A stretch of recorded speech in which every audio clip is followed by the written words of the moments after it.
Saludos, estimados amigos digitales, donde quiera que ustedes se encuentren. Reciban mi abrazo virtual, mi cariño, mi respeto y mi agradecimiento por estar siempre allí.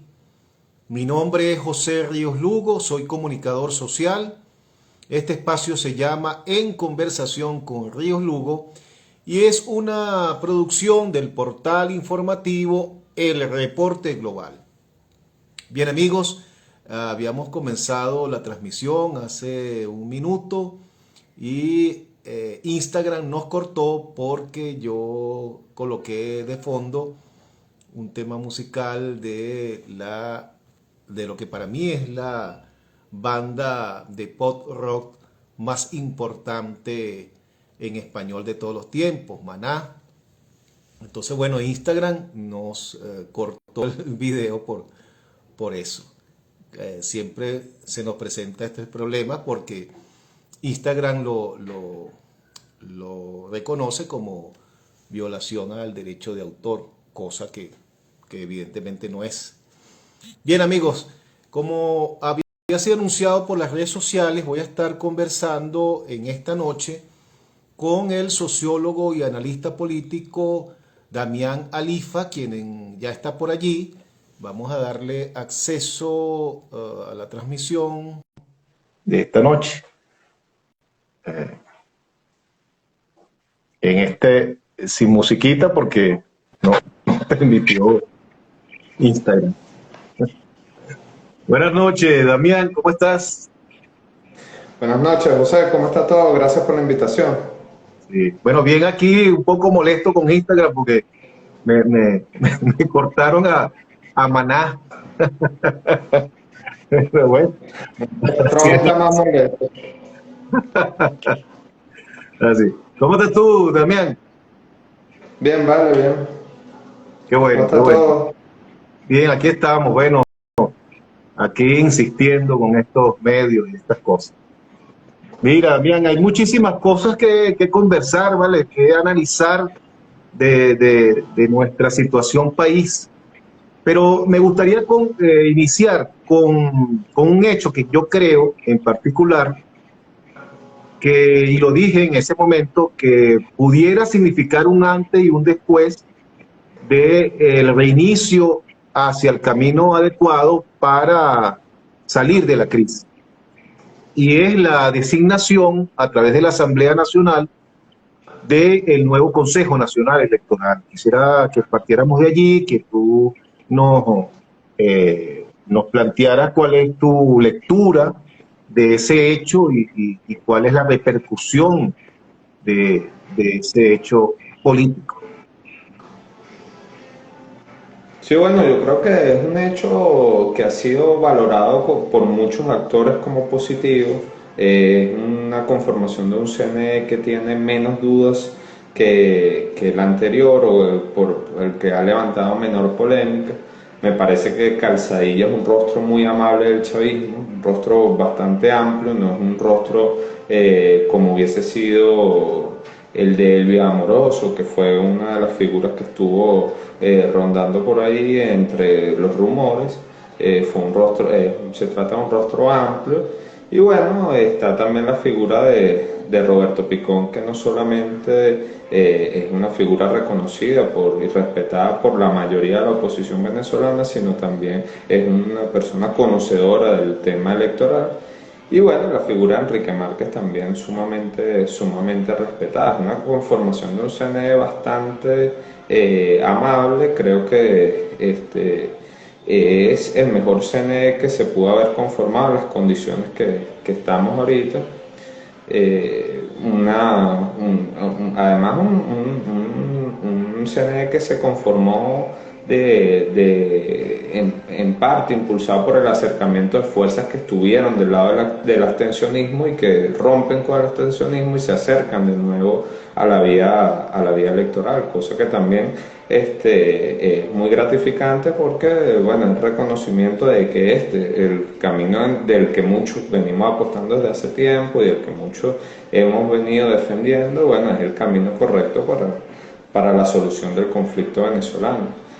sin lugar a duda, bueno, un paso importante. Además, bueno, se reconoció el papel de la sociedad civil en todo este tema de la selección y del nombramiento del CNE, se respetaron los procedimientos constitucionales y bueno, desde cualquier punto de vista es positivo, más allá de que siempre existirán voces que pongan objeciones. Yo creo que la mayoría de la oposición venezolana siente respeto por los dos rectores que fueron nombrados y el país, digamos, tiene menos dudas o menos objeciones en torno a este CNE.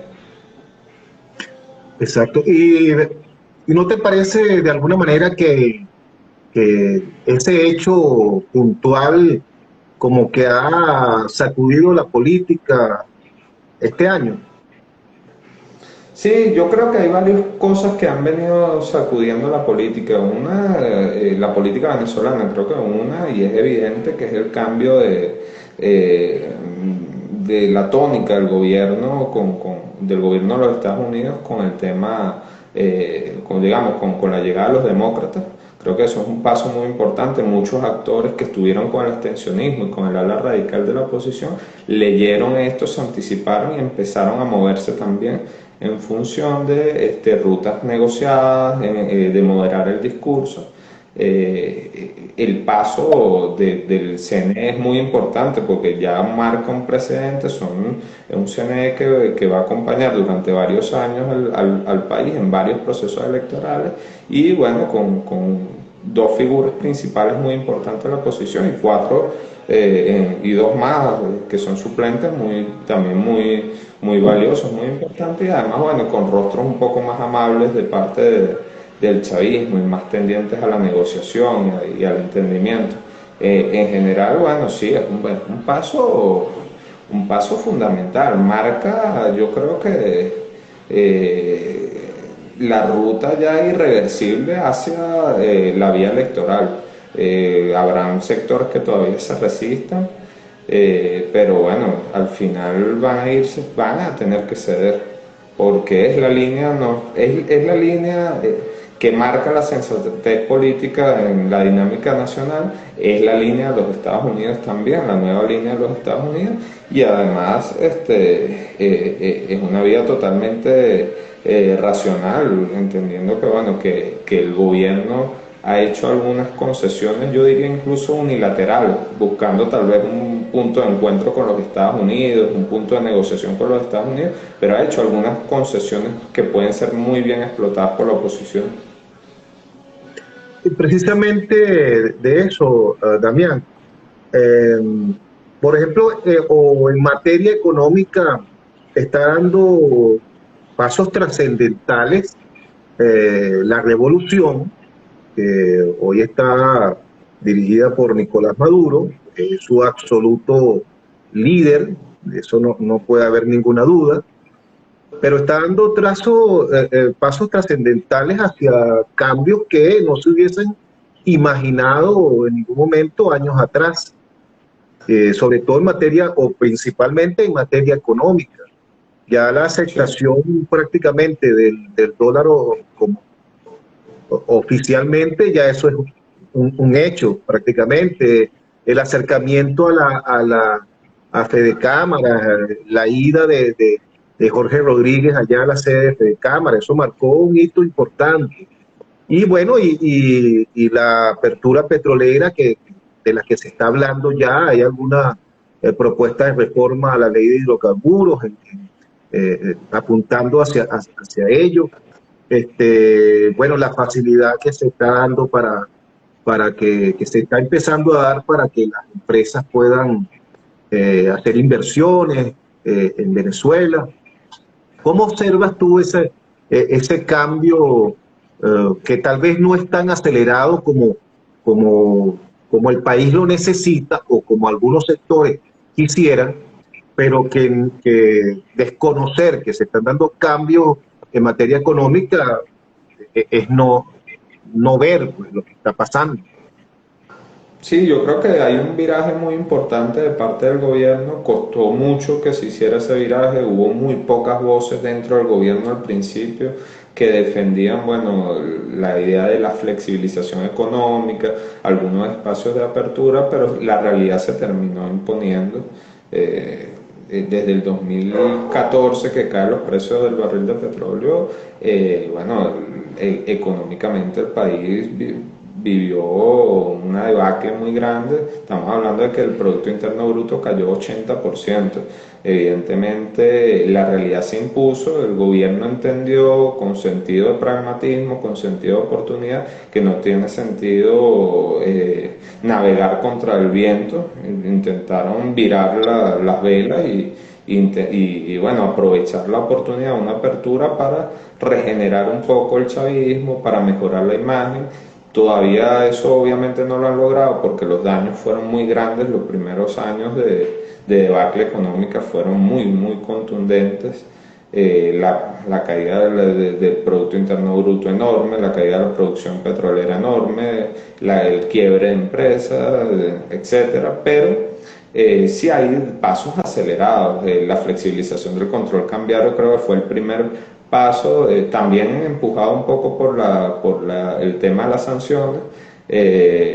La idea, bueno, ya se empieza a hablar de retornar o reprivatizar empresas que habían sido expropiadas. Se está hablando también, bueno, del tema de la apertura petrolera, un poquito más velado ese tema, pero está ahí presente. Hoy se está discutiendo en este momento en la Asamblea Nacional el tema de las zonas económicas especiales, y se está sumando también un tema que es un tema delicado con el que creo que todos los venezolanos tenemos que estar muy atentos de lo que se vaya a discutir ahí, porque no es un tema cualquiera, que es la reforma al Código de Comercio. Hay que recordar que la reforma al Código de Comercio, y tanto el Código de Comercio como el Código Civil, son las columnas vertebrales del país, la manera en que el individuo se relaciona con la sociedad. Entonces, bueno, esa reforma del Código de Comercio creo que es muy importante que se le preste atención desde los gremios, desde los actores económicos de este país y bueno, desde diversos sectores pues, del país. Todos los ciudadanos debemos estar muy atentos a eso. Bueno, sin duda hay un intento de cambio limitado por las sanciones, limitado también por intereses de actores económicos, pero bueno, hay un avance importante, un viraje que además ha fracturado, creo yo, hasta cierto punto el chavismo. No todo el chavismo está de acuerdo con ese viraje y se ha expresado posiciones en contra, más estatistas o más conservadoras con respecto a la liberalización económica. Entonces, ese proceso de liberalización económica no solamente hay que leerlo en términos de las medidas económicas que se están tomando, porque a veces se hace mucho énfasis en la insuficiencia de esas medidas o de la lentitud de esas medidas, pero también es muy interesante verlo en función de cómo se va reorganizando el chavismo, las disputas de poderes en lo interno, las tensiones que eso genera. No es fácil para el chavismo luego de casi 18 años hablando a favor de la estatización, contra la privatización, contra el Fondo Monetario Internacional, a favor de digamos, subvenciones, controles de precios, cambiar totalmente eso. Eso está generando en la base del chavismo una disonancia cognitiva muy grande que la oposición no ha sabido explotar porque no está en el debate de la gente, creo yo. Si pudiéramos decir, Damián, que se está imponiendo el sector llamado reformista dentro del chavismo y está aislando de alguna manera al sector que es más extremista, estatista. ¿Pudiéramos decir eso o todavía estamos lejos de eso? Sí, bueno, yo siempre he creído y lo he dicho, aunque eso ha generado muchos señalamientos contra mí, que Maduro representa y siempre ha representado el sector moderado del chavismo. Maduro es una figura clave de la moderación dentro del chavismo, que por supuesto, digamos, el hecho de tener que suplantar a Chávez, las tensiones políticas que se generaron dentro del país con la radicalización de la oposición, los señalamientos y las presiones de los Estados Unidos y la propia pugna de poderes internos lo llevó a tomar posiciones mucho más extremistas. Pero yo estoy convencido que Maduro es del sector moderado del chavismo, que cree en medidas económicas pragmáticas, no ideológicas, y que cree también en un proceso de negociación con el gobierno. Yo estoy convencido que Maduro siempre representó ese sector y lo representó desde que estaba Chávez vivo. Sin embargo, bueno, fue después de la constituyente que Maduro tomó el control no solamente frente a la oposición del país, sino fundamentalmente frente a las tribus internas del chavismo. Y eso empezó a haber un proceso, se empieza a ver claramente un proceso de aislamiento de los radicales, sin que eso suponga que los radicales no tengan poder. Yo creo que incluso han ganado mucho poder en términos de las bases, que no entienden todavía el viraje económico que está haciendo Maduro. Creo que Maduro no tiene traductores de su política económica, no tiene gente que explique su política económica, y creo que los muy pocos que tienen no lo han hecho bien. Hay un gran vacío de vocería económica en el chavismo, y eso le está haciendo daño a Maduro. Le está haciendo daño al sector más moderado, más reformista del chavismo, y está generando, bueno, una tensión con las bases que la está sabiendo aprovechar muy bien los radicales. Ahora, en términos de la distribución de poder, los radicales han perdido mucha fuerza, me parece. Okay. Damián, y fíjate una cosa, en este proceso que estamos viendo, de cambio, que algunos no lo quieren ver, algunos no quieren ver lo que le está pasando por enfrente, lo niegan, pero bueno, la realidad pega muy duro, pues, ¿no? Y tal vez esa realidad que pega muy duro ha producido que estos sectores que habían abandonado la vía electoral, la vía de diálogo, o sea, la vía política para dirimir las diferencias, están regresando de a poco a esta vía, a la vía electoral, a la vía del diálogo, con algunas resistencias, como tú lo dijiste al principio, pero se está viendo progresivamente que eso está sucediendo. Y evidentemente eso responde a una realidad que ya no es posible seguir siendo ocultada por estos personajes. Es así como el señor Juan Guaidó entonces plantea a través de un comunicado hace algunos días la disposición de sentarse a dialogar con el gobierno de Nicolás Maduro, y hacía días atrás, tan solo días atrás, se decía que con terroristas, narcos, no sé qué cosa, no era imposible dialogar. ¿Qué ha impulsado, qué crees tú, que ha impulsado a este sector extremista de la oposición, que se ha caracterizado porque en estos 5 últimos años ha transitado por caminos extraños, caminos aventureros?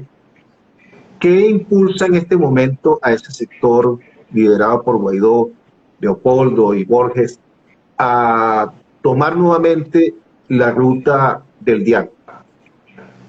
Sí, yo creo que la ruta abstencionista, la ruta del gobierno interino, de negarse a cualquier proceso de negociación, tenía sentido solamente durante el gobierno de Trump, y yo me atrevería a decir hasta cierto punto el gobierno de Trump tenía sentido o tuvo sentido para ellos, en el sentido de que, bueno, había tal vez alguna idea de que en Venezuela podría ocurrir un golpe de Estado, y bueno, se hizo el intento, la oposición ese sector de la oposición hizo el intento con todo el tema de la Carlota, un intento fallido, catastrófico, cantinflesco.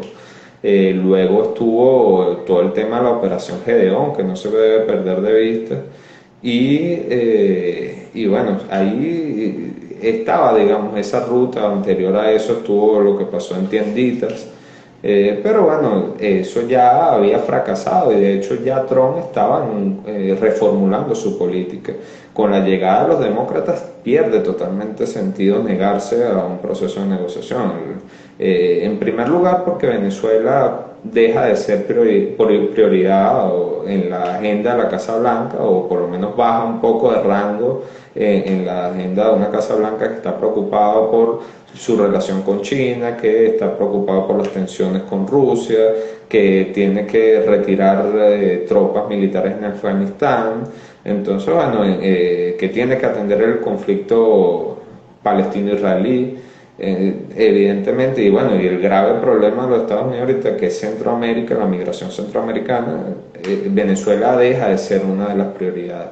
Entonces, bueno, creo que no tenía sentido, no tiene sentido eso. De hecho, me parece que Leopoldo López hace una amague ya cuando se sabía que había perdido Trump. Hace una amague de plantear un proceso de revisión dentro de la oposición, plantea el tema de la negociación, empieza a aparecer la idea de ir a elecciones con Maduro en el poder, cosa que antes se negaba.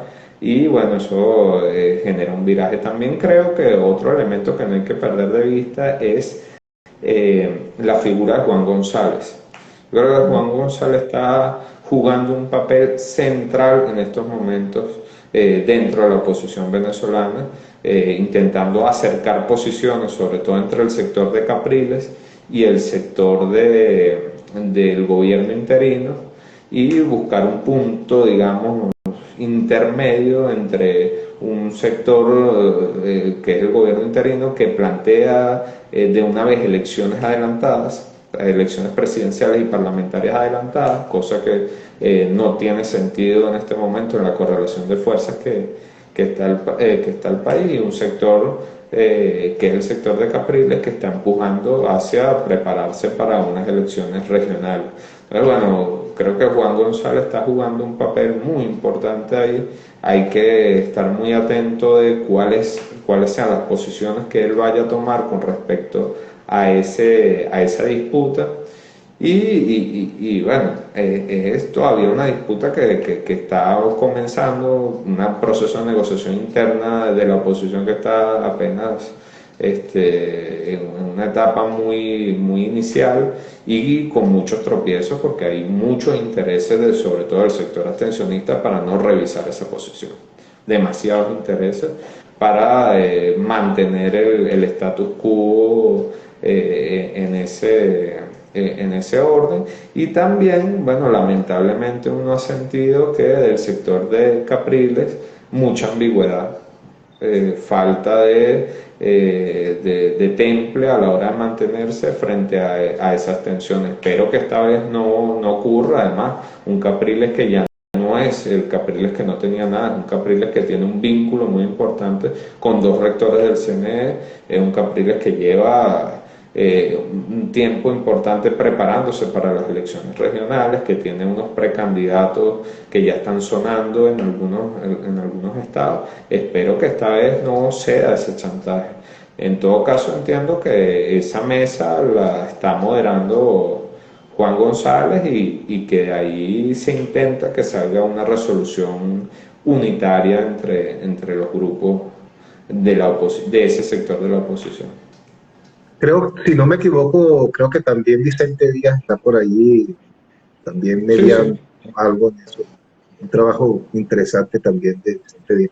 Ahora, en un país como Venezuela o en cualquier país del mundo, es tan sencillo entonces, después que se cometen tantos errores de parte de un sector y errores que fueron advertidos por otros sectores de la sociedad, tanto otros sectores políticos como de la sociedad civil, llegar y decir, bueno, aquí no pasó nada, y llegué yo, y bueno, ahora yo voy por la ruta electoral y yo tomo el control de las cosas, ¿no?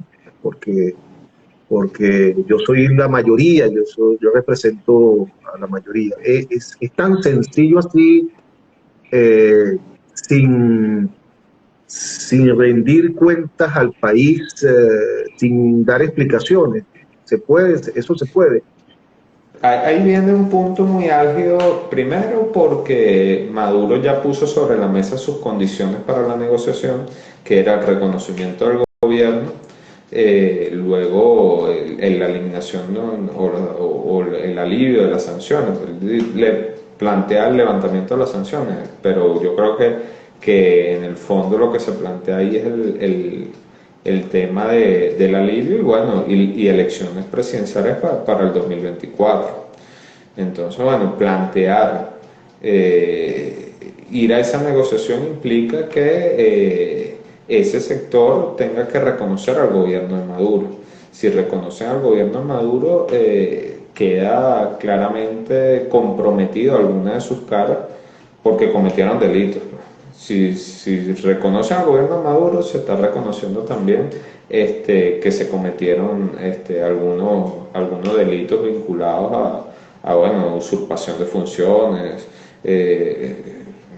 bueno, un montón de irregularidades que, bueno, comprometerían mucho a ese sector de la oposición. Por eso es que es bien complicado su retorno, me refiero al sector radical. Ahora, el sector que está intentando retornar ahorita también se encuentra en tensiones con uno que ya venía participando. Esa es la otra cara del problema, que hay un sector que ya venía participando, que se unificó en el tema de la Alianza Democrática y que está diciendo, bueno, está preparándose con sus candidatos, está preparando su maquinaria, está discutiendo sus métodos de escogencia.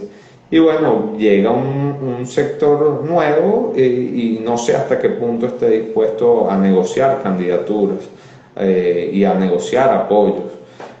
Ahí va a haber, evidentemente ya se presenta una tensión en muchos estados, en muchos municipios, porque además es una elección muy compleja el tema de las locales y las regionales, porque hay muchas aspiraciones y muchos actores que están ahí presentes y con los cuales hay que conciliar intereses. Bien difícil ese proceso también de cómo el grupo de la Alianza Democrática, que es el grupo de la Mesa Nacional de Diálogo, se entiende con el sector de Capriles si éste llegara a participar para un método común de escogencia o si la oposición iría dividida o si iría dividida en algunos puntos y en otros llegaría a un sector a una escogencia. Yo creo que el sector de Guaidó, Leopoldo, no va a ir a las elecciones regionales, creo que no van a participar, yo creo, lo veo muy difícil, porque eso implica el desmontaje inmediato del gobierno interino y todas las figuras que se montó alrededor de eso, toda la parafernalia diplomática, financiera, habría congelamiento de cuentas que no tienen razón de ser una vez que se desmonte el gobierno interino. Creo que se va a mantener y el que haría, bueno, en incógnita cuál será la posición de Capriles al respecto. Yo creo que debería de ir, obviamente, y ojalá llegue a un proceso de entendimiento para un método de escogencia de los candidatos con la Alianza Democrática, que bueno, que sea satisfactorio para todos, entendiendo que habrán algunas localidades donde no va a haber acuerdo y va a ir la oposición dividida y se medirá la oposición dividida, y habrá otro espacio donde podría haber acuerdo. Yo creo que podría haber acuerdo en Lara a lo mejor.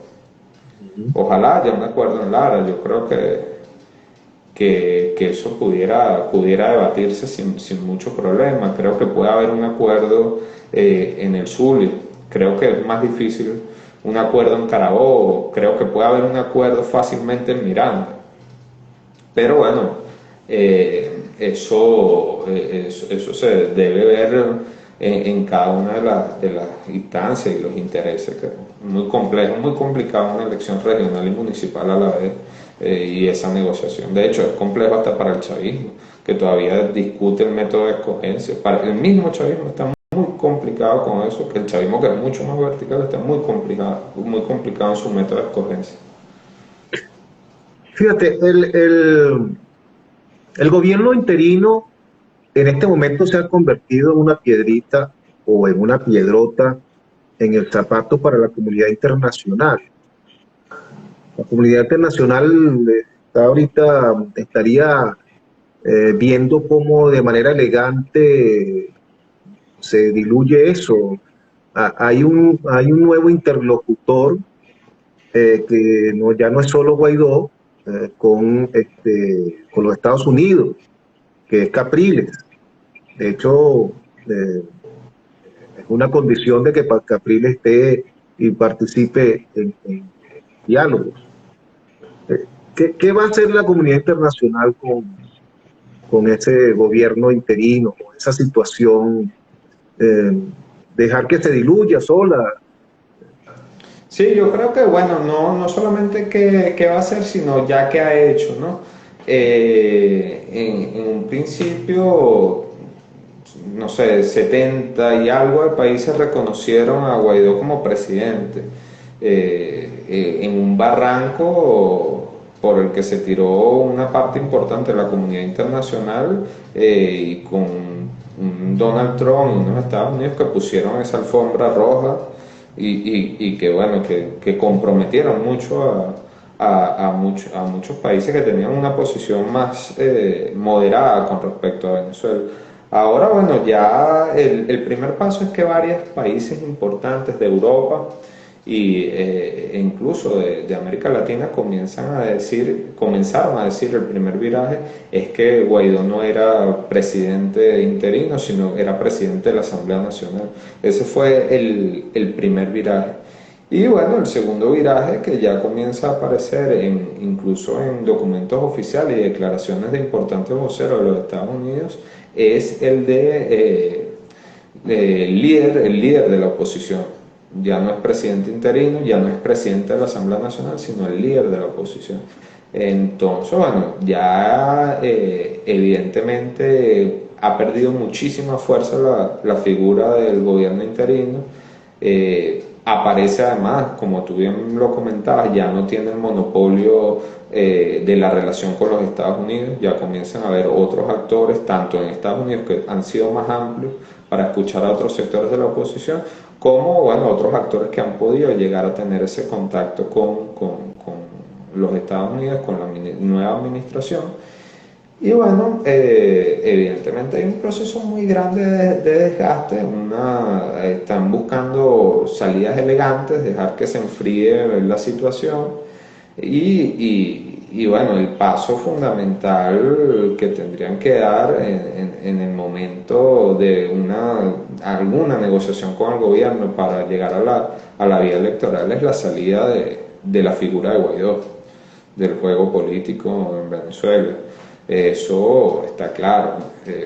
Para poder, digamos, esclarecer otra vez la situación, legalización de partidos, que estuvieron vinculados al gobierno interino, también el tema de los fondos congelados que están hoy en manos del gobierno interino, el tema del circo, todo eso son, digamos, los yunques que no permiten ya el último deslastre de la comunidad internacional y específicamente de los Estados Unidos con el gobierno interino, pero bueno, creo que es cuestión de algún momento de la negociación con el gobierno de Maduro, que no tiene por qué ser dentro de 3 meses ni en función de las regionales, pero creo que está presente esa negociación en algún momento, implica la salida total de la figura de Guaidó del juego político y por supuesto la normalización del reconocimiento diplomático de Venezuela en algún momento.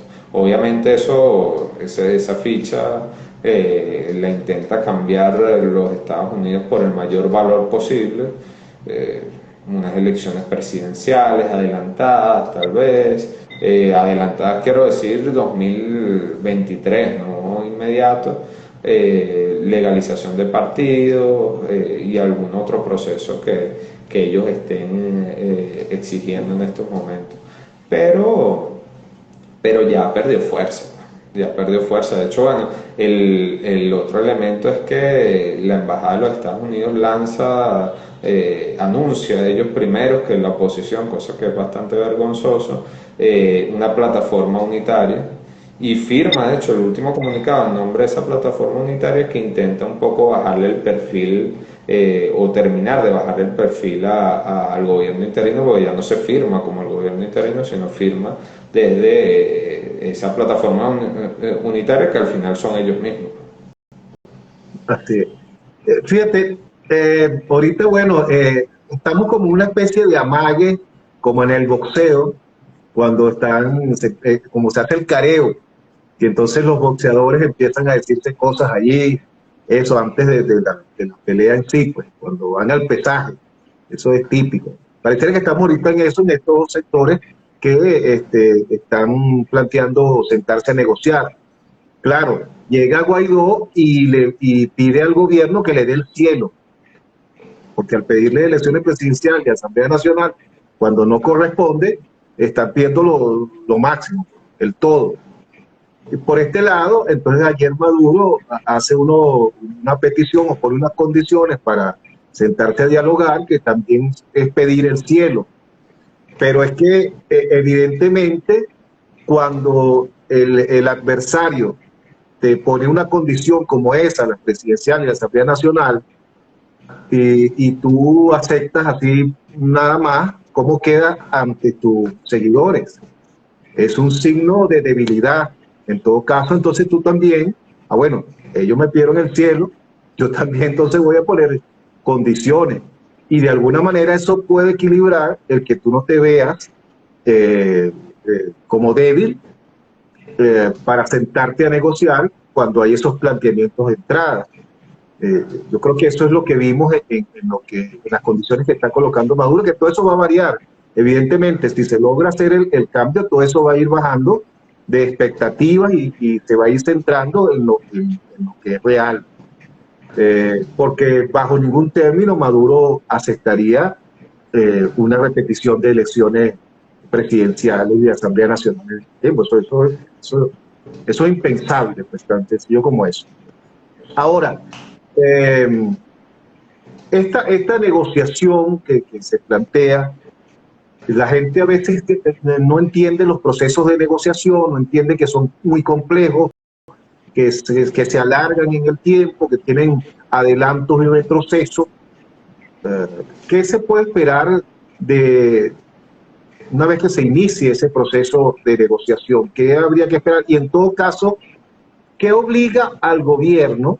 Pues pareciera que es obvio lo de las sanciones, pero si no, ¿qué obliga al gobierno a sentarse a dialogar? Porque el gobierno puede mantenerse 60, 70 años como se ha mantenido Cuba y otros países que están en esta situación. ¿Qué motiva al gobierno eh, a aceptar eso de sentarse a dialogar?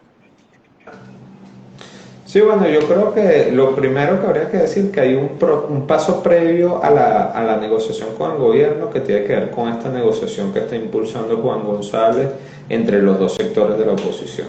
Primero habría que ahí aclarar qué está buscando ese sector de la oposición. Por el lado del gobierno de Maduro, bueno, está el tema de después de haber pasado por un periodo de lo que se llama máxima presión, están buscando la manera de aliviar lo máximo posible su gobernanza en el país. Y bueno, ahí tienes varias cosas, ¿no? Primero, bueno, el tema de las sanciones que es muy fuerte, especialmente el tema del diésel que es bastante fuerte. Y que bueno, puede de verdad generar un colapso en el país, pero también tienes otras situaciones muy personales, ¿no? Que yo creo que eso también tiene incidencia a la hora de la negociación. Familiares de Maduro están detenidos, Alex Saab está detenido. Yo creo que eso también está jugando un papel en el tema de la necesidad o la búsqueda del gobierno, un alivio y un proceso de entendimiento. Especialmente creo que el gobierno de Maduro está muy interesado en lograr un canal directo de comunicación entre con el gobierno de los Estados Unidos, que no pase por la oposición. Entonces, bueno, creo que eso lo está haciendo. Además, cierto control del país. Ellos tienen cierto control del país, tienen la oportunidad además de ganarle a la oposición legalmente. Tienen una oposición que va a ir dividida, que todavía a estas alturas está negociando si va o no va a un sector, que va a haber un sector que va a seguir apostándole a la abstención y que hay mucha apatía también de la gente y mucho cansancio del tema de la votación. Entonces, tiene la oportunidad de ganar las regionales. Tiene la oportunidad de que esa victoria en las regionales genere un clima de nuevo de frustración en la oposición y vuelva a darle fuerza a las voces abstencionistas, si no se calibran bien las expectativas. Tiene también la posibilidad de que un sector de la oposición, que ya lo está anunciando, se tire por el barranco del revocatorio, lo cual le tendría la mesa servida también a Maduro para obstruir ese proceso. Un momentico, Damián. No toquemos el revocatorio todavía, porque esta es una pregunta que quiero hacerte y la estoy dando para el final, porque quiero que nos explanemos en eso. Sí, es Yo justo. para concluir, porque creo que puede el gobierno de Maduro, negociando, encontrando algunas concesiones de los Estados Unidos y manteniendo su posición de ventaja, de hegemonía, de control del territorio, puede llegar a un 2024 con una oposición hecha leña. Eso es lo que creo. Legalmente, Fíjate, bueno, el esos gobierno cálculos, sí y esos puntos de cálculos alivio. exacto, y esos cálculos que ha venido haciendo en el tiempo el chavismo y el madurismo, siempre han salido prácticamente tal cual como ellos lo han planteado. O sea que Sí, sí, pudiera estar eso sí. presente allí también. Ahora, este trabajo de Juan González, como tú dices, es realmente fundamental, pero ese trabajo abarca también, y tú hiciste referencia a eso, este sector de la Alianza Democrática que viene de la Mesa de Diálogo Nacional, está inmerso ahí también en esa especie de diálogo entre oposiciones, o está siendo, en este caso, apartado. Yo siento que está siendo apartada y no solamente la gente de la alianza, creo que está siendo apartado muchos otros sectores de la oposición democrática en este país. Creo que todavía, aunque el gobierno de Biden tiene una visión mucho más amplia, mucho más apegada a lo que pasa en el país, creo que todavía no están entendiendo la realidad, creo que no están entendiendo la diversidad de actores de la oposición. Creo que en esa mesa deben de estar otros actores y deben de estar reconocidos otros actores, que no solamente es la Alianza Democrática, también creo que Fede Cámara debe tener un mayor reconocimiento en ese espacio. Creo que deben de estar otras organizaciones de la sociedad civil y otros grupos de oposición. Todavía la visión de los Estados Unidos con respecto a Venezuela y a los actores que hacen bien en Venezuela es muy limitada. Es muy limitada, es muy sesgada y está muy impregnada por los prejuicios que ha generado el grupo de la oposición radical.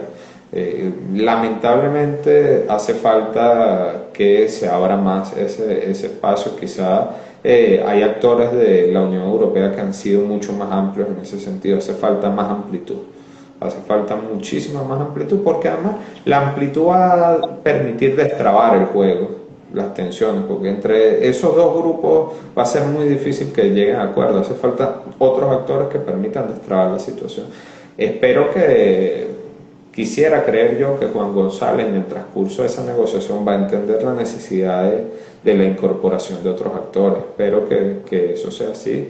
Espero que se reconozca Fede Cámara, Comercio, espero que se reconozca a Fede Naga, que se reconozca y a los actores, por supuesto, de la Alianza Democrática, a miembros de las organizaciones no gubernamentales, las ONG y muchos otros movimientos de oposición de base que deben de tener su reconocimiento, su respeto, ser escuchados, especialmente por una oposición que lleva mucho tiempo que no escucha a sus bases, ¿no? Y que no escucha a voces disidentes. O Hace falta que si él se erige como ese árbitro, que ojalá no hiciera falta un árbitro extranjero en la oposición, pero si él se erige en ese mediador, no digamos árbitro, sino mediador, creo que ojalá escuche todas las voces. Así es. Es muy complejo uno que conoce, bueno, yo no soy militante partidista, pero conozco de hace muchos años en mi ejercicio periodístico los partidos y cómo funcionan y eso. Y sabemos que es un proceso muy complejo, pero mucha gente no tiene ni mera idea de lo extremadamente complejo que es ese proceso de entendimiento entre los diferentes partidos políticos y líderes políticos, porque hay muchas rencillas, muchas viejas rencillas por diferentes razones, que son heridas abiertas, que están allí y que no permiten, imposibilitan a veces el que se pueda llegar a ciertos acuerdos. Eso es muy complejo y una vez y cuando se dan acuerdos, por ejemplo, este caso de la Alianza Democrática, yo creo que es importante reconocer que ahí se está dando un esfuerzo bien importante. Ya no son los 5 partidos que estaban en la mesa de diálogo, ya son 22 partidos y parece que se van a unir otros. Y de verdad que es un esfuerzo bien grande. Igual por el otro lado, me imagino que también en la plataforma no debe ser fácil tampoco. No, yo creo que el tema de la Alianza Democrática creo que amerita un reconocimiento muy grande, ¿no? Porque la cantidad de actores que se logran unir y poner de acuerdo, espero que eso se mantenga en el método de escogencia, que eso no se vaya a romper a la hora de definir los candidatos y el método de escogencia. Creo que son muchos actores, muchos partidos, muy asimétricas las fuerzas. Y bueno, que se hayan logrado unir, creo que es loable, como también es loable, y creo que muy poco se ha hablado de eso, el inmediato reconocimiento de esos actores a la incorporación de otros sectores que habían estado hasta ahora en el ala abstencionista, y hubo un reconocimiento de respeto, una felicitación, una bienvenida. Han sido muy pocas las voces que han intentado, que han planteado algún tipo de reconcomio. Yo creo que eso es muy valiente, el reconocimiento enseguida de 2 rectores del CNE que no pertenecen a ese grupo, que no están vinculados con ese grupo, sino que pertenece a un grupo que había estado en el ala abstencionista, que había atacado de manera rabiosa, con acusaciones de toda naturaleza, habían hecho acusaciones contra este sector que decidió participar en las parlamentarias y que decidió participar en las presidenciales del 2018. Entonces, bueno, creo que de verdad han demostrado, con todos sus errores y todos los defectos, y yo siempre también los critico, han demostrado también una valentía, ¿no? Y una altura política importante. Le dan la bienvenida a ese sector que se incorpora o se reincorpora a la vía electoral, felicitan a los rectores, reconocen a los rectores y además tienen la voluntad de unificarse entre ellos. Yo creo que, bueno, han dado pasos que en este contexto político de tanta rencilla, de tanta política con P minúscula, debe de ser reconocido. Bueno, ahora sí, porque nos quedan 10 minutos, Damián, vamos a entrarle de lleno al tema del referéndum revocatorio. Esta semana, un grupo de venezolanos ejerciendo su derecho constitucional, de eso nadie puede tener una duda, acudió al CNE para solicitar que se active desde ya el referéndum revocatorio.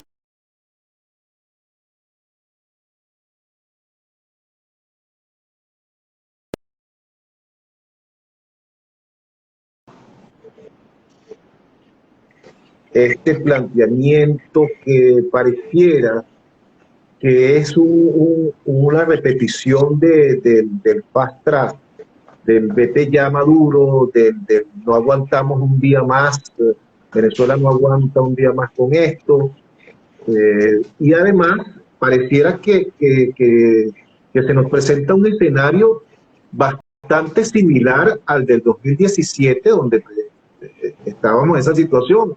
Las elecciones regionales, veníamos de lo del referéndum, la consulta que se hizo, y al final, bueno, salimos con las tablas en la cabeza. ¿Cómo observas tú este planteamiento? Sí, yo creo que es un planteamiento que está jugando posición adelantada. Yo decía hoy que habían dirigentes que no habían todavía movido un músculo para organizar la campaña de las regionales, de las municipales, para contribuir en función de eso, y ya estaban planteando el tema del revocatorio. Así como hay otros que no han movido un músculo para pensar en el tema de las regionales y ya están pensando en las presidenciales. Y bueno, aparte de que ese mismo sector de la oposición fue el que regaló las parlamentarias, regaló la Asamblea Nacional, la entregó totalmente.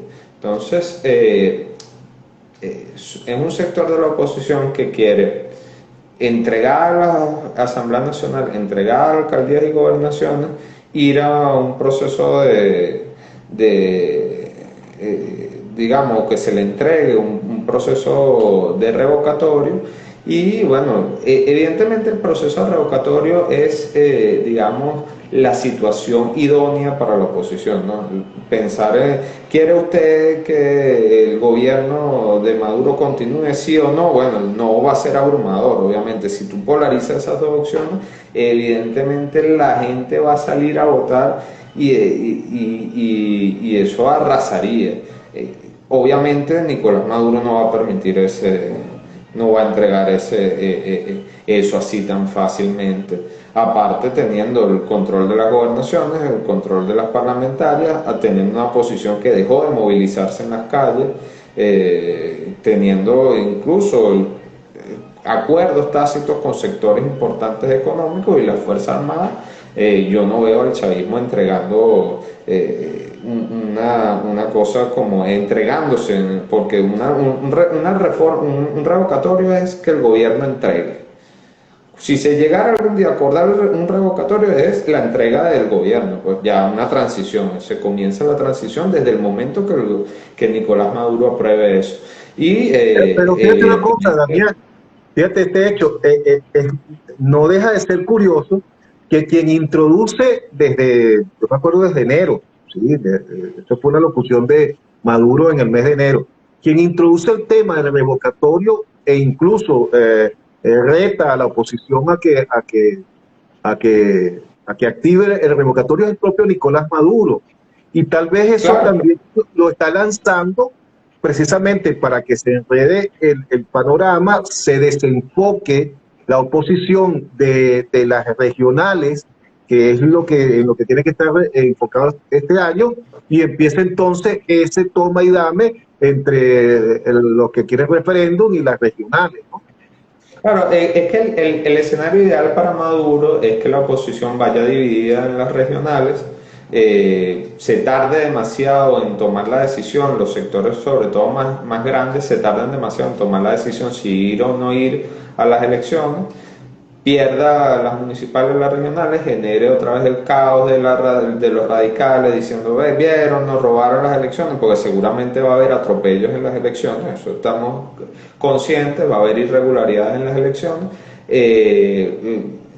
los radicales vuelvan a tener el megáfono, los radicales se lancen por la vía del revocatorio, el revocatorio evidentemente cohesione otra vez al chavismo, un chavismo que está muy debilitado, que va a venir de unas regionales que también lo van a afectar, porque las regionales siempre dividen, el proceso de escogencia de los candidatos siempre es un proceso bien áspero, y ir a ese escenario, que se desgaste la oposición pidiendo revocatorio, ellos lo nieguen y bueno, se vuelva otra vez a la ruta, digan que está clausurada la ruta electoral, como ya habían dicho en años anteriores, que bueno, que la ruta solamente es violenta o esperar a los extraterrestres, y bueno, la oposición llegue totalmente hecha leña al 2024. Yo creo que ese es el cálculo que está sacando Maduro y es el escenario perfecto para él, y es un escenario que un sector de la oposición, por tosudez o yo no sé por qué razones,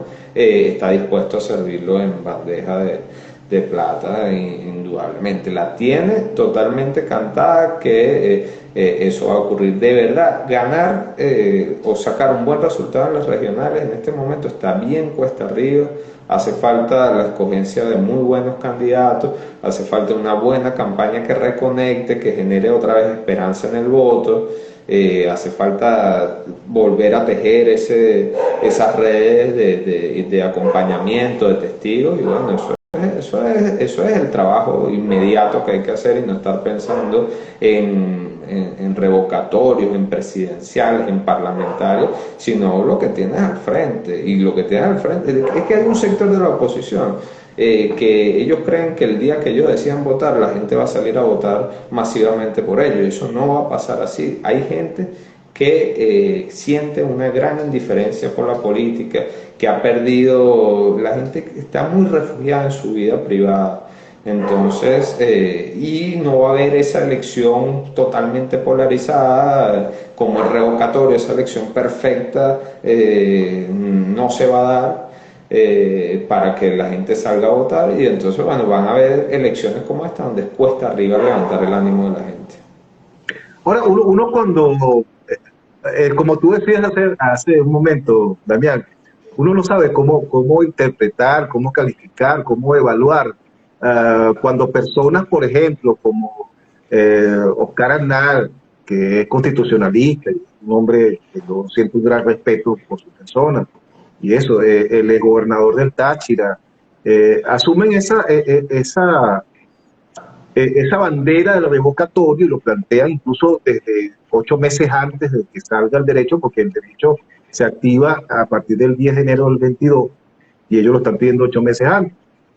Pero uno lo entiende porque pareciera que no hay un mínimo análisis de las cosas. Fíjate, vamos a desmenuzar lo del revocatorio.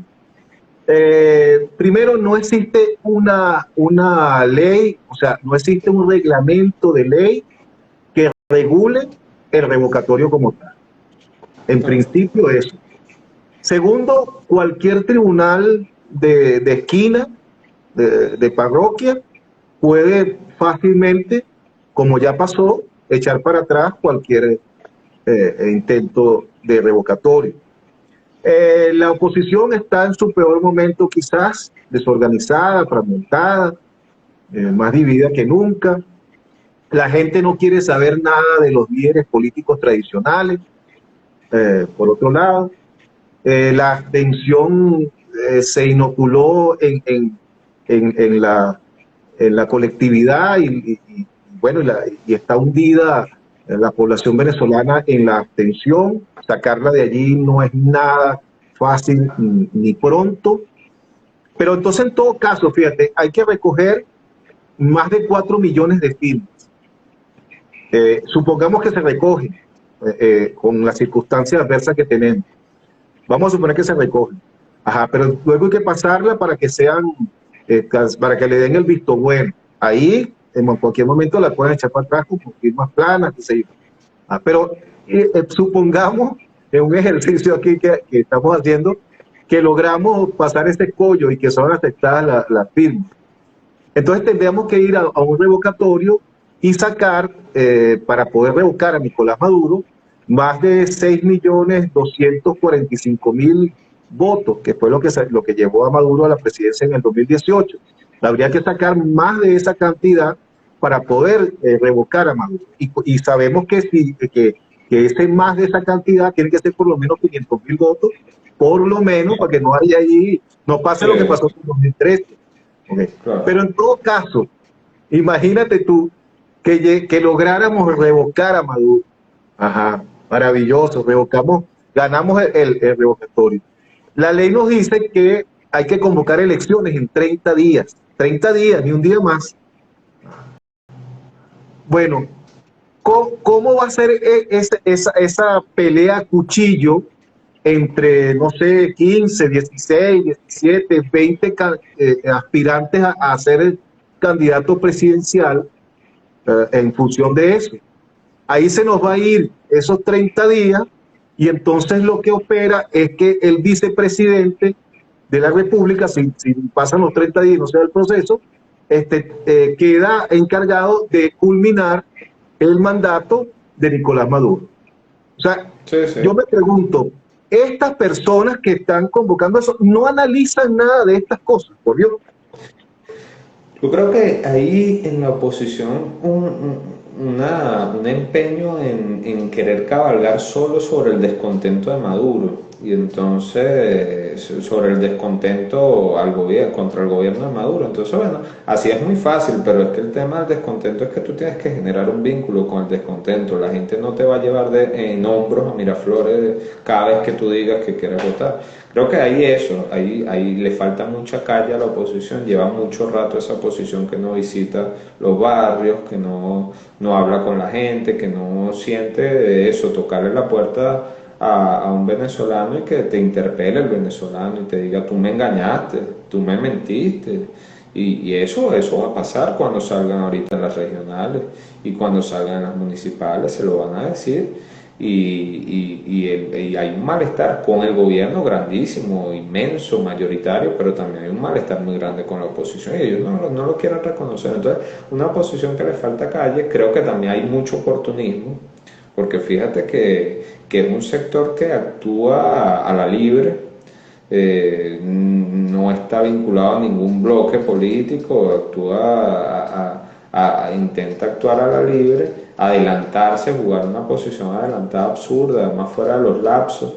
Y bueno, un error garrafal de verdad el tema revocatorio y es otra vez el inmediatismo, otra vez caer en la condena de lo que tú comentabas, el Maduro vete ya, no aguantamos un día más, el no es no, y no reconocer que hay que hacer un trabajo previo, hay que reorganizar a esta población y hay que reconocer también otra cosa, un buen porcentaje de la oposición se fue del país y va a ser difícil que vote porque muchos no están legalizados y por supuesto Maduro va a poner, o el gobierno va a poner todas las trabas posibles para que esa gente vote y eso merma mucho a la oposición, más la que está adentro que se quiera abstener o que simplemente no se abstiene por posición militante, sino por indiferencia.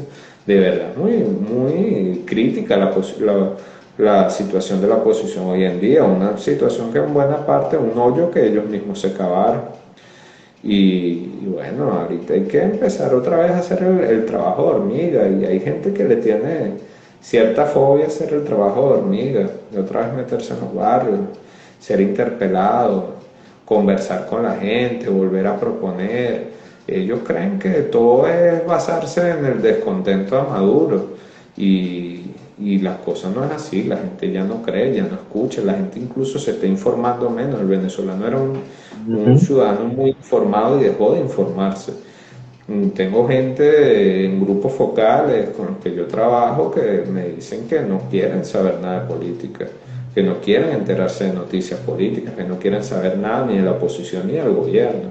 Entonces, es una situación muy crítica para un movimiento democrático porque todo intento de interpelar a este gobierno necesita presión de calle, movilización de votos, esperanza en la gente, fe, credibilidad en los liderazgos y eso hay una ausencia muy grande. Además, una dificultad muy grande de los partidos de conectarse con la gente, de abrirse a canales democráticos. En Venezuela los líderes de los partidos son dueños prácticamente, sin elección. Los movimientos son también muchas veces cacicazgos. Hace falta una renovación. Ojalá, yo espero que en estas municipales se vean rostros de gente de pueblo, de gente de calle, de gente que esté haciendo el trabajo, que se quedó, que no estaba pendiente de los fondos que se movieron en el gobierno interino, sino que estaba pendiente de dar su lucha en el barrio, en la calle. Ojalá que eso esté presente también ahí en las elecciones de la alcaldía, porque la oposición necesita vestirse de pueblo. vestirse de pueblo, necesita cambiar el discurso, reconectar con la gente. Esperemos que eso se logre. ¿Ves ves en este momento a un Capriles maduro políticamente, aunque Capriles no es ningún muchacho en política? Capriles fue presidente del Congreso Nacional, bueno, tiene una carrera política amplia, alcalde, gobernador, pero en este momento tú ves a Capriles con la madurez necesaria para entender que tal vez él podría ser el factor que aglutine, que logre consenso y de alguna manera logre la reunificación de la oposición. Pudiera ser Maduro, pudiera ser Capriles ese Mira, individuo. te voy a ser muy sincero, yo creo que para mí Capriles es una posición muy personal, es un político inexplicable, ¿no? Es un político que un día lees una entrevista totalmente sensata, aguda, conectada con los problemas de la gente en el país, y al otro día lo ves tartamudeando en una decisión fundamental como el tema de qué es lo que se va a negociar con Maduro para ir a las elecciones. De verdad que, te digo, es un personaje para mí digno de estudio en todos los sentidos, ¿no?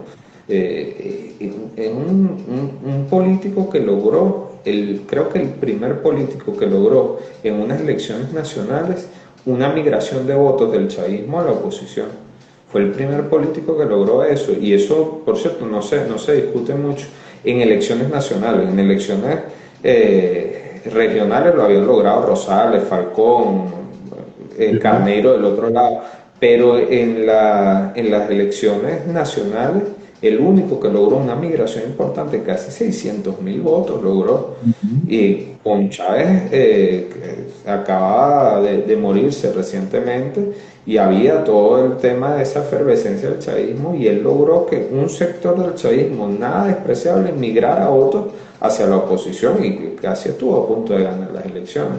Entonces creo que es un político que tiene muchísimas potencialidades, que tiene a veces, bueno, posiciones muy sensatas, muy valiosas, pero bueno, a veces que pareciera que la presión de los radicales, y esa presión de Twitter, y esa presión de esas voces intransigentes, pareciera que se lo comiera. De verdad que para mí sigue siendo una incógnita Capriles, una figura que no entiendo muy bien, no entiendo incluso teniendo lo que tiene hoy, su vínculo con los dos rectores del CNE, un movimiento pujante que viene desarrollándose desde que se estuvo en las parlamentarias, viene intentando desarrollar un trabajo local, tiene un vínculo muy grande con organizaciones de eso que llaman la sociedad civil.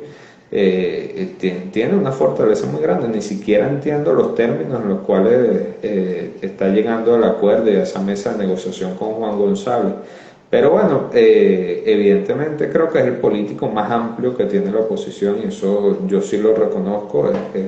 Es el único por el cual creo que muchos chavistas tendrían la posibilidad, si tiene una campaña adecuada, si tiene un discurso adecuado, muchos chavistas pudieran pensar en votar por él, o no nuclearse en torno a Maduro, por lo menos evitar nuclearse en torno a Maduro, polarizar al chavismo.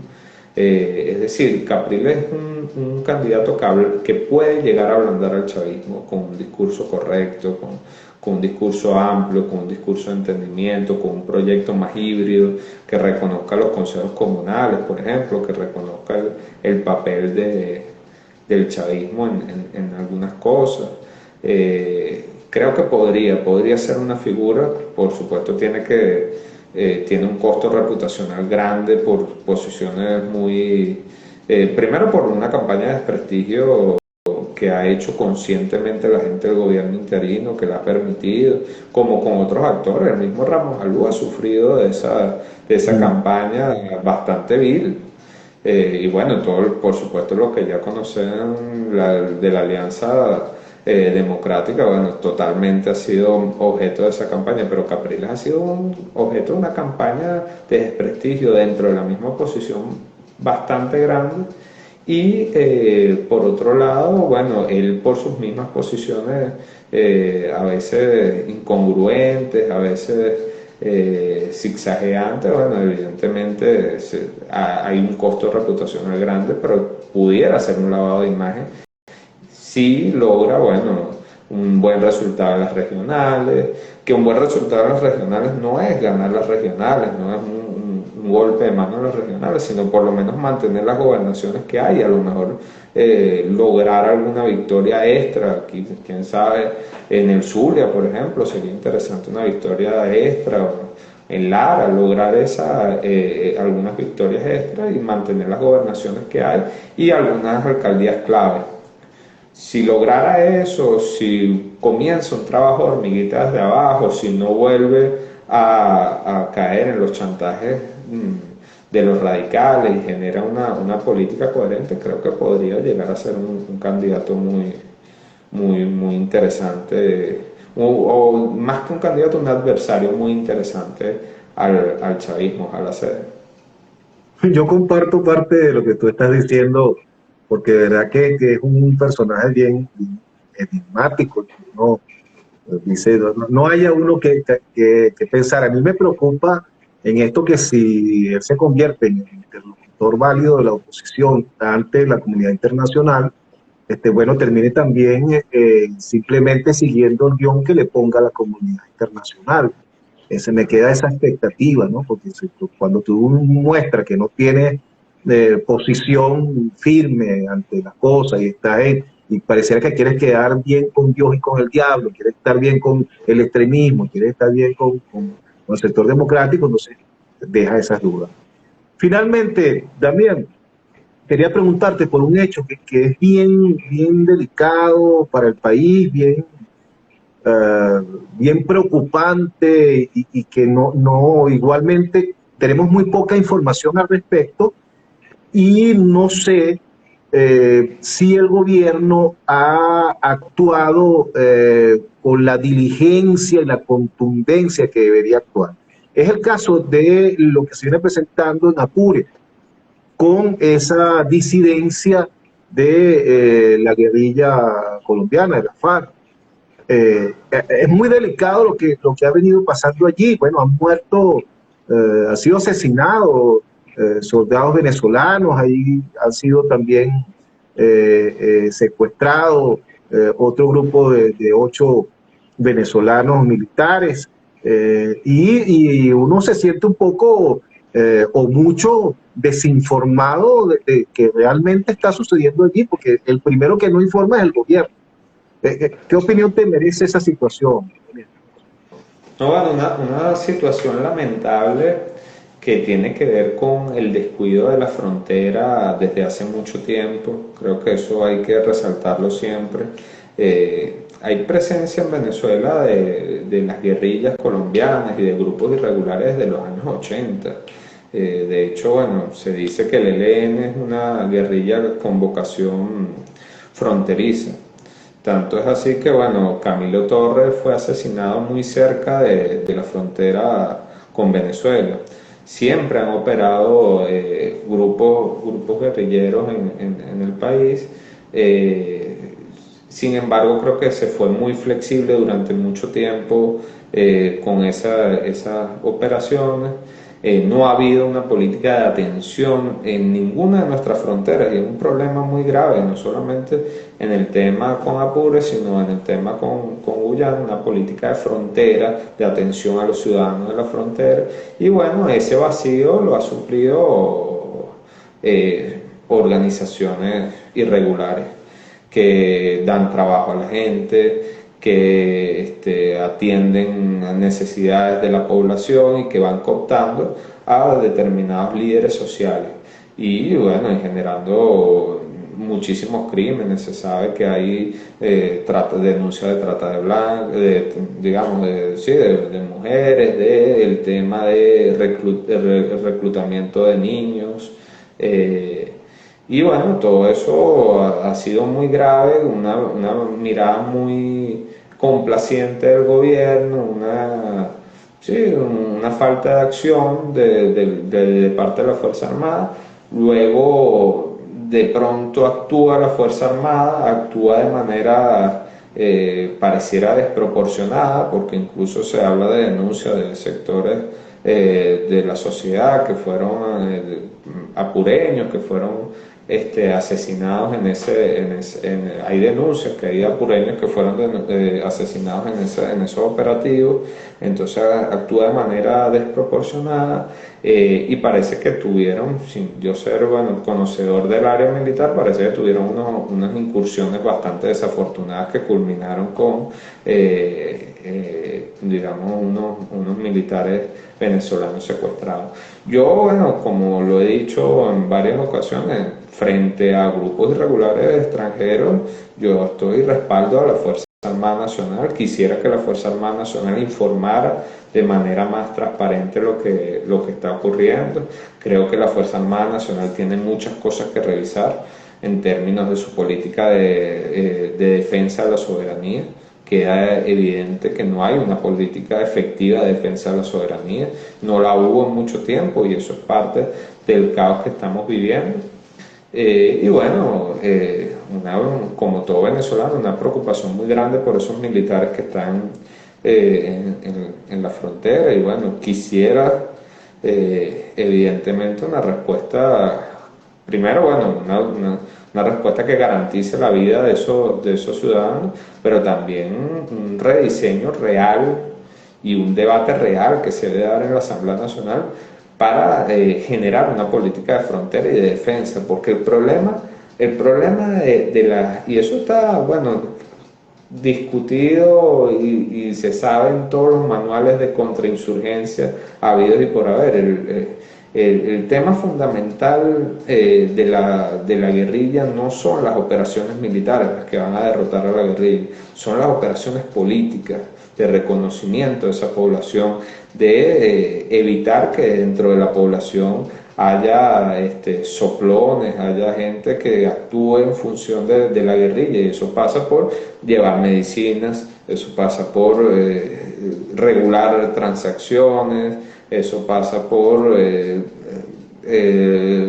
una política educativa, una política de pensiones, es decir, pasa porque el Estado retorne a la frontera. Si el Estado no retorna a la frontera, no va a haber operación militar que derrote a esos grupos guerrilleros, y más aún con la anuencia y con la sinvergüenzura que está demostrando el gobierno colombiano, porque ellos se refugian cuando son operados por el ejército venezolano, ellos se refugian en la frontera venezolana, no hay comunicación entre el gobierno colombiano y el gobierno venezolano y no pareciera que no hubiesen actividades que hostilicen a la guerrilla de parte del ejército colombiano. Pero bueno, frente a esta situación, creo que lo más importante es que retorne el Estado. Lo más importante para derrotar a la guerrilla es que retorne el Estado, retorne la política, vuelva a sentir la política gobierno en esa zona. Vuelva a sentir el apureño, vuelva a sentir el tachirense, vuelva a sentir la gente de La Guajira, vuelvan a sentir que existe un Estado venezolano que está ahí reconociéndolo, que no es solamente una política de unos militares que actúen como fuerza de ocupación y lleguen un día y hagan un operativo militar y se retiren, sino que esos militares vengan con salud, con vacunas contra el COVID, que vengan con una política educativa, con arreglar la infraestructura de la educación, que vengan con deporte y bueno, reconstruir ese tejido ahí y demostrar que también desde el Estado venezolano podemos gobernar. O sea, la guerrilla es parte de una gobernanza en esa zona. Hay que romper la gobernanza y reconstruir nuestra gobernanza. Y no es un tema solamente de fuerza, un tema que tiene que ver con consentimiento, que tiene que ver con reconocimiento de los líderes que están ahí. Ojalá eso se esté entendiendo en el gobierno, ojalá que dicen que la guerra es un asunto muy serio para dejárselo a los militares, y lo digo con mucho respeto por la Fuerza Armada, Creo que hace falta la fuerza y que hace falta el acompañamiento de la Fuerza Armada, pero hace falta también mucho Estado en la frontera. Y en la frontera con Guyana también. Por cierto, que es un tema bien delicado y que se olvida porque ahora estamos con el tema de Apure, es lo que suena, pero falta en la frontera al sur. No hay una política de frontera, hay un Estado que se va reduciendo y va demostrando su fragilidad, y bueno, hay otros actores en la frontera con Apure, es la guerrilla, en otras fronteras el AMPA y otros sectores del narcotráfico, en la vía marítima también el narcotráfico y los diferentes contrabandos. Entonces, bueno, son temas que tienen que ver mucho con la atención de la gente y con un Estado que ofrezca otras cosas. Bueno, Damián, te doy las gracias por esta conversación de esta noche y por supuesto a cada una de las personas que nos están siguiendo y los que nos van a ver en las redes una vez que esté colgado el video. Feliz noche para todos, feliz noche, Damián, gracias. Gracias, José. Y bueno, Encantado. estamos en contacto, revisando Perfecto, siempre encantado. la situación país. Un abrazo. Ok.